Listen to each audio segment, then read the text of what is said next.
pour tout, pour le pays, de montrer l'exemple, rendre les gens fiers, les faire vibrer. Et puis tout simplement moi, c'est ce que j'adore en fait. On s'entraîne dur pour être prête à surmonter des combats et à trouver le surpassement de soi dans des moments magiques comme ça. Je veux dire, quel stade, quel public, quel match, affronter le numéro 1 mondial. Et oui, j'étais derrière au score, mais j'ai jamais cessé de me battre. Je pense que nombreuses reprises dans ma carrière, je me suis prouvé à moi-même que c'était l'une de mes meilleures qualités, si ce n'est la meilleure, c'est-à-dire toujours croire en moi, toujours me battre jusqu'au dernier point. Oui, c'est vrai qu'après... Car à ce moment-là, pardonnez-moi, mais à ce moment-là, très très précisément, qu'est-ce qu'on a dans sa tête? Parce qu'on a aussi le match de Caroline Garcia, elle subit une claque énorme, comme rarement ça arrive, et on doit se dire, c'est peut-être mon tour.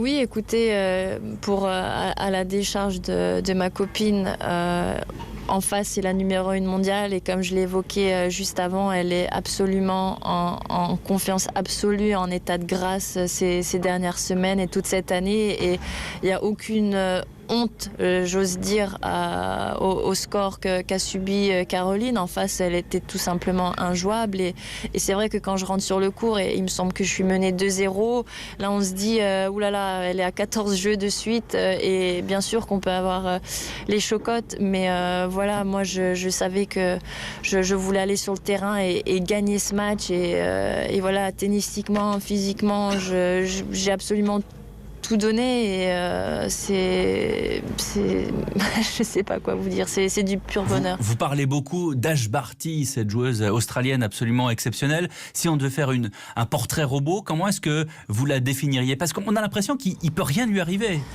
Pour moi, c'est une très belle ambassadrice du tennis mondial. Le fait qu'elle soit tout en haut, numéro 1 mondiale, aussi performante, c'est une belle chose pour le tennis féminin, parce que c'est une joueuse très complète tennistiquement, qui a un talent fou. Elle sert très bien.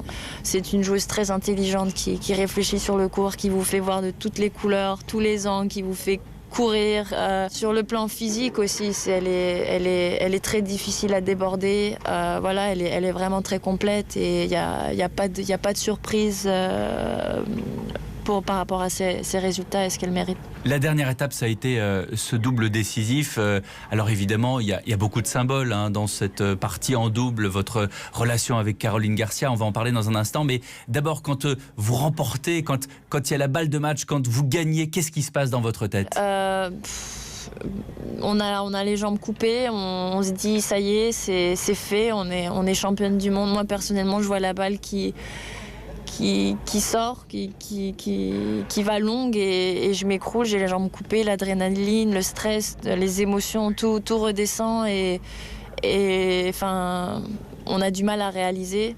Et c'est un rêve qui se réalise, c'est beaucoup d'émotions, c'est très dur de mettre des mots sur ce qu'on peut ressentir en étant athlète de haut niveau et acteur nous-mêmes de tout ce spectacle, disons. C'est vraiment, vraiment très dur. J'aimerais pouvoir vous mettre des mots plus justes. Mais non, mais complètement, avec Caroline, on se disait, mais qu'est-ce qui se passe lorsqu'on s'est écroulé par terre? Qu'est-ce qui se passe? Alors on sait que c'est un double, on sait qu'on s'est pris dans les bras, mais après il s'est passé quoi? L'équipe est venue, c'est vraiment un trou noir, c'est des émotions tellement fortes qu'on est un peu dans un état second, on n'arrive pas à réaliser. Je l'évoquais tout à l'heure, votre relation avec Caroline Garcia, ça n'a pas toujours été très simple. Pourtant, quand on vous a vu jouer en double, on a l'impression que vous êtes comme deux aiguilles d'une montre. Vous êtes totalement inséparables, vous êtes fusionnels. Comment ça a évolué? Julien Benneteau était là aussi pour vous driver. Comment ça s'est passé? Oui, c'est vrai qu'il y a eu une mésentente à un moment donné par rapport à notre double, à nos décisions. Mais en aucun cas il y a eu cette haine ou ces mauvais rapports, et je pense que Voilà, la meilleure des réponses, ça a été dès nos retrouvailles. En fait, pour moi, ça n'a jamais été cassé, ça a toujours existé. C'était juste une question de temps, des décisions. Voilà, elle a préféré prendre ses distances et se concentrer sur sa carrière personnelle. C'est comme ça. J'y peux rien si ça me tient à cœur et je souhaitais partager ces moments avec elle. C'est quelque chose de naturel, mais c'était plutôt dans le constructif, justement, parce que on avait ce rêve commun et on l'a réalisé aujourd'hui, et c'était écrit, vous voyez, c'est notre histoire. Bien sûr, j'oublie pas tout le reste de l'équipe et les filles, mais voilà, je pense qu'on l'a prouvé déjà en avril dernier, quand on se retrouve sur un premier double décisif depuis la dernière fois, où on qualifie la France au terme d'un double incroyable aussi à suspense, et répéter l'histoire en finale et rapporter ce trophée après 16 ans, c'est magique. On va justement terminer, puisque vous en parlez, par les individualités. Kristina Mladenovic, cette victoire, cette immense victoire, pour vous, personnellement, ça apporte quoi pour la suite ? Beaucoup de choses, tout simplement parce que j'ai réalisé un de mes rêves de jeune fille, et pour ça, il y a pas de mots, et je le garderai à jamais dans mon cœur, dans mon palmarès. C'est absolument fou. Quand on parle de carrière, voilà, on a des objectifs, on a des rêves, on y travaille tous les jours pour les réaliser, et aujourd'hui, j'en ai réalisé un, et je suis tellement fière, je peux pas vous le décrire, vraiment.